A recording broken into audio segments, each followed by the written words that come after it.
என்னங்க? நான் கிளம்புறேன் சௌமியா. வெளியூர் வேலையில வேணாங்க. இங்கேயே திருவண்ணாமலையில ஏதோ ஒரு வேலையை பார்த்துட்டு என் கூடவே இருந்துருங்க. நான் படிச்ச படிப்புக்கு இந்த ஊர்ல எங்க சௌமியா வேலை இருக்கு? இங்க இருக்கிற எம்பி எல்லாம் எந்த ஒரு நல்லதுமே பண்ணதில்ல. நம்ம திருவண்ணாமலைக்கு எந்த ஒரு வேலை வாய்ப்பும் யாருக்குமே வாங்கி கொடுத்ததில்ல. இந்த ஊருக்கு விடிவு காலம் பிறக்குமாங்கிறதே சந்தேகமா இருக்கு சௌமியா. நான் கிளம்புறேன். இந்த நிலை மாற திருவண்ணாமலையில் தொழில் நிறுவனங்கள் உருவாக, வேலை வாய்ப்புகள் பெருக, இளைஞர்களின் எதிர்காலம் ஒளிமயமாக தேசிய ஜனநாயக கூட்டணி வெற்றி வேட்பாளர் அஸ்வத்தாமன் அவர்களுக்கு தாமரை சின்னத்தில் வாக்களிப்பேன். இந்தியாவின் தேசிய தரம் வாய்ந்த சார், நான் வீட்டில் பேச முடியலன்னு தான் இங்கே வரேன். தயவு செய்து கொஞ்சம் ஒத்துழைப்பு கொடுங்க. நான் உள்ள வரும்போது ஒருத்தர் செல்போன்ல பேசினாரு, மாப்பிள்ள நான் ஆபீஸ் ஆஃப் டே லீவ் போட்டு இந்த மீட்டிங்க்கு வந்திருக்கேன்னு. 1960 பிஜேபின்னா 10 பேர் பார்த்தோம். இன்னைக்கு 2024 அண்ணாமலைங்கிற ஒரு சிங்கம் வந்ததற்கு பிறகு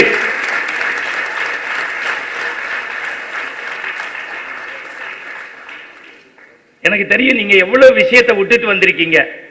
தமிழ்நாட்டில் பிக் பாஸை விட்டுட்டு வந்திருக்கீங்க, குக்கு வித்து கோமாளியை விட்டுட்டு வந்திருக்கீங்க, பாண்டியன் ஸ்டோரை விட்டுட்டு வந்திருக்கீங்க. இன்னும் சொல்ல போனா மறந்துடக்கூடாது தோழர்களை, இனியாவை விட்டுட்டு வந்திருக்கீங்க. இத்தனைக்கு பிறகு என் மண் என் மக்களை சிந்திச்சு ஓட்டு போட வந்த உங்க அத்தனை பேருக்கும் அபிவாதைய சொல்லி நமஸ்காரம் பண்றேன். மறந்துடாதீங்க. இந்த சார் ஒரே ஒரு நிமிஷம் சார், நீங்க எங்க பெரியப்பா மாதிரி ஊட ஊட பேசினா எனக்கு பேச்சு வராது சார். கொஞ்சம் இத்தனை பேர் இருக்காங்க, பணிந்து பொறுத்துக்கணும்.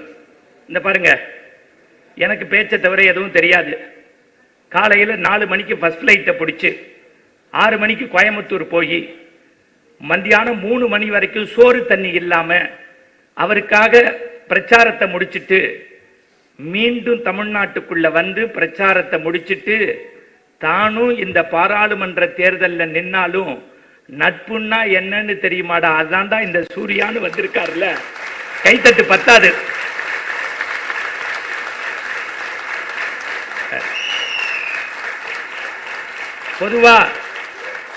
பொதுவா நீங்க எல்லாம் செல்லி சார் ஜோசியம் சொல்லி கேட்டிருப்பீங்க. இப்ப 1 மாசமா அவரோட சுத்துறதுனால நான் ஜோசியம் சொல்றேன். ஜூன் 11ஆம் தேதி இந்தியாவினுடைய விவசாயத்துறை அமைச்சராக பதவியேற்க இருக்கிறார் என்கின்ற நல்ல செய்தியை உங்கள் பலத்த கைத்தட்டலோடு பதிவு செய்கிறேன்.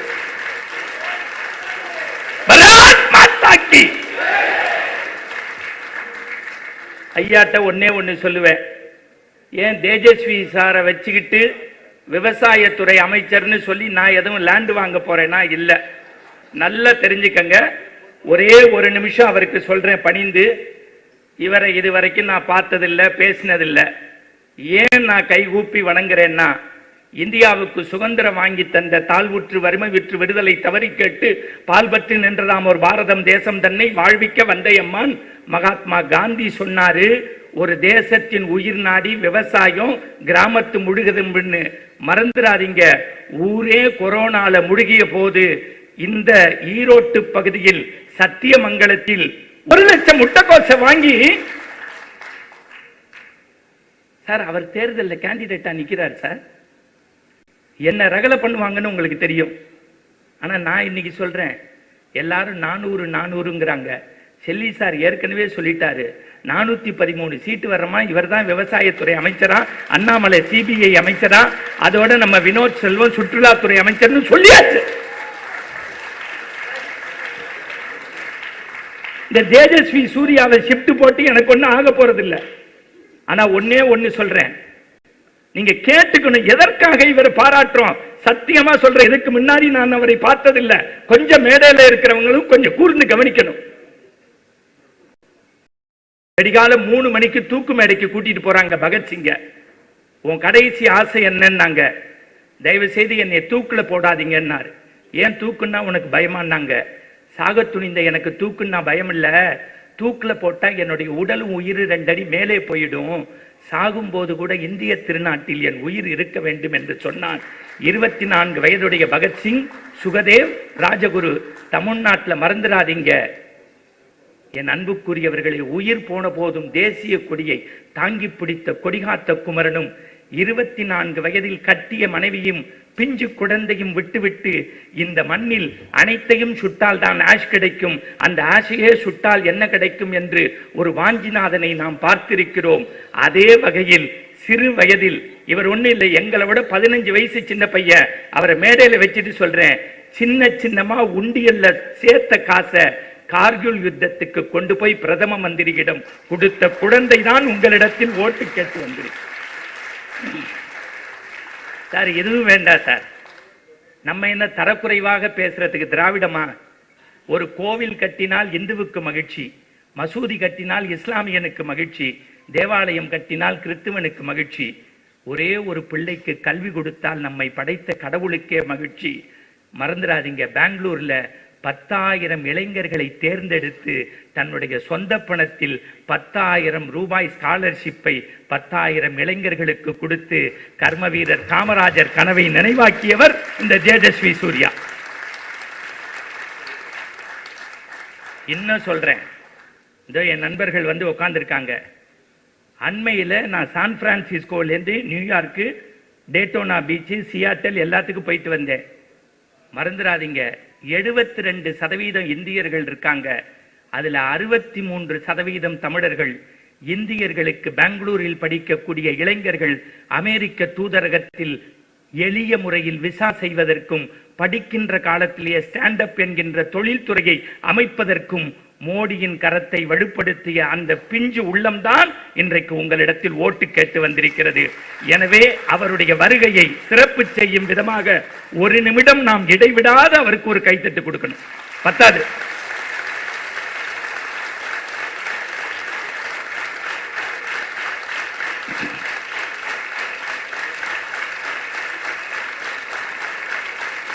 நன்றி. கோயம்புத்தூரில் நானும் துக்ளக் ரமேஷ் சாரும் மற்ற நண்பர்களும் ஒரு வாரம் சுற்றுப்பயணம் செய்தோம். எந்த சுற்றுப்பயணத்துக்கும் எங்களுக்கு அனுமதி மறுக்கப்பட்டது. கோர்ட்டில் வாங்கி, எலெக்ஷன் கமிஷனில் பர்மிஷன் வாங்கி இந்த நிகழ்ச்சியை வெற்றிகரமாக நடத்திய பெருமை அத்தனையும் செல்லி அண்ணனுக்கும் எங்களுடைய ஆடிட்டர் சுந்தர்ராமனுக்கும் தமிழ்நாடு திங்கர் செல்லுக்கும் உண்டு. ஒரு நிமிஷம் அவங்களுக்கு தான் நீங்க கை தட்டணும், இல்லாட்டி இந்த ப்ரோக்ராம் நடந்திருக்காது. இங்க உட்கார்ந்துருக்க அத்தனை சகோதரியும் பிஇ முடிச்சவங்க, எம்பிஏ முடிச்சவங்க. ஃபர்ஸ்ட் ரோல என் தங்கை ராஜலட்சுமி வந்து உட்கார்ந்துருக்காங்க, முன்னாள் சட்டமன்ற உறுப்பினர். அவங்க நினைச்சிருந்தா பணத்துக்கு பதவிக்கு வேற எங்கேயோ போயிருக்கலாம். கேட்குறாங்க மோடிட்ட, ஏன் சார் அண்ணாமலை பிஜேபிக்கு வந்தாரு, வேற கட்சிக்கு போயிருக்க கூடாதா? பணம் பதவி புகழ்னா அங்க போயிருப்பாரு, தேசாபிமானம்னு என்கிட்ட வந்தாருன்னு மோடி சொல்லியிருக்காரு. இப்ப நான் அதிகமா பேசலை, ஏன்னா அவர் பேசிட்டு ஃப்ளைட்டை பிடிச்சி பெங்களூர் போகணும். நம்ம ஊர்ல சீட்டு பிடிக்கிறது எவ்வளவு கஷ்டம்னு நீங்க ஒன்றும் தாம்பரம் ரயில்வே ஸ்டேஷனுக்கு போனா தெரியும். அதுவும் லேடிஸ் நல்லா பிடிப்பீங்க, கர்ச்சீப்பை போடுவீங்க, சில பேர் ஹேண்ட்பேக்கை போடுவீங்க, சில பேர் செருப்பை கழட்டி போடுவீங்க, சில பேர் குழந்தைய போட்டு குப்புறப்படுத்து காமிப்பீங்க, சில பேர் சவுரி முடியை கழட்டி போடுறான். அதுல நம்மால் ஏறி கொண்ட ஊசி குடகுடமா ஏறி ரத்தத்தோட போறான். சாதாரண ட்ரெயின்ல சீட்டு பிடிக்கிறதே எவ்வளவு கஷ்டம்னா மக்கள் மனசுல இடம் பிடிக்கிறது எவ்வளவு பெரிய கஷ்டம் சார். இன்னைக்கு நீங்க நினைச்சு பாருங்க, ஏன் நம்மளுடைய வினோஜ் செல்வத்தையும் இந்த சூர்யா சாரையும் அண்ணாமலையும் பாராட்டுறோம்னா, சார் அன்னைக்கு நாங்க உட்கார்ந்துருக்கோம், நீங்க நினைச்சு பாருங்க, எம்ஜிஆர் சொல்லுவாங்க, கொடை வள்ளல், 8வது வள்ளல், மீனவ நண்பன், மதுரை மீட்ட சுந்தரபாண்டியன், ஒளிவிளக்கு, ஏழைகளின் நண்பன். அந்த பேரை இன்னைக்கு யாரும் உச்சரிக்கல.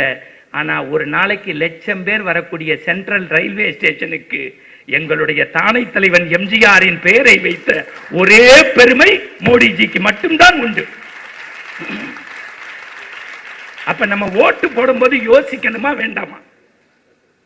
சார் நீங்க தமிழ்ங்கிறாங்கல்ல, 6809 மொழி பேசுறாங்க உலகத்துல, 6 மொழி தான் பொதுமொழி. அந்த 6ல் 1 நம்ம தமிழ் மொழி. உலகத்திலேயே அதிகமாக மொழிபெயர்க்கப்பட்ட 2வது நூல் திருக்குறள். இன்னி வரைக்கும் கண்டுபிடிக்கப்பட்டுள்ள செப்பேடு ஓலைச்சுவடியில் 83% அந்த தமிழ். தமிழே படிக்காத ஒரு பாரத பிரதமர் திருக்குறளை பத்தி ஐநா சபையில பேசுறாரு, சங்க இலக்கியம் பேசுறாரு. அவர் வேட்டி கட்டி வந்தா தப்புங்கிறீங்க, திருக்குறள் சொன்னா தப்புங்கிறீங்க. என்னடா செய்யறது? உங்களை மாதிரி ஓடாத தண்டவாளத்துல தலை வச்சு படுக்க தெரியல. தான் பேரன் எல்லாம் ஹிந்தி படிக்க சொல்லி ஊர்ல இருக்கிறவன் எல்லாம் தமிழ் படின்னு சொன்ன குடும்பத்துல பிறக்கலடா மோடி. மனசாட்சியோட யோசிப்பாருங்க. இந்த இத்தனை பெண்கள் இன்னைக்கு நிக்கிறதுக்கு யார் காரணம்?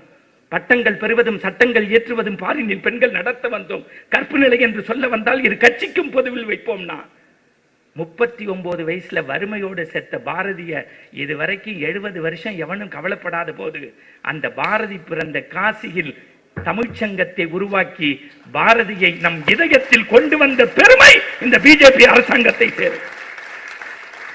உண்மையா இல்லையா? சிந்திங்க சார். இன்னைக்கு காலைல கூகுள்ல சர்ச் பண்றான், அமெரிக்காக்காரன் நம்முடைய பிரதமரை பார்த்து பாஸ்னு முத்தம் கொடுக்கிறான். இவன் கும்மிடி பூண்டியா தாண்டல முட்டா போய ஒட்டு பீடி குடிக்கிறவன் ஏன் பிரதமரை பத்தி யாரா பேசுறீங்க? ஆஸ்திரேலியாக்காரனும் அமெரிக்காக்காரனும் ரஷ்யாக்காரனும் ஜப்பான்காரனும் மை பாஸ்ங்கிறான். அதுக்கு ஏண்டான்னு போடுறான். தியாகமான பிரதமர், உழைப்பு, தேசபக்தி, எளிமை, அடக்கம், புதிய சிந்தனை, குடும்ப வாரிசை கொண்டு வராதவர் எழுதுறான். 10 ஆண்டு பிரதம மந்திரியாக இருந்த காலத்தில் கடுகளவும் ஊழல் செய்யாத உலக வரைபடத்தில் ஒரே பிரதமர்.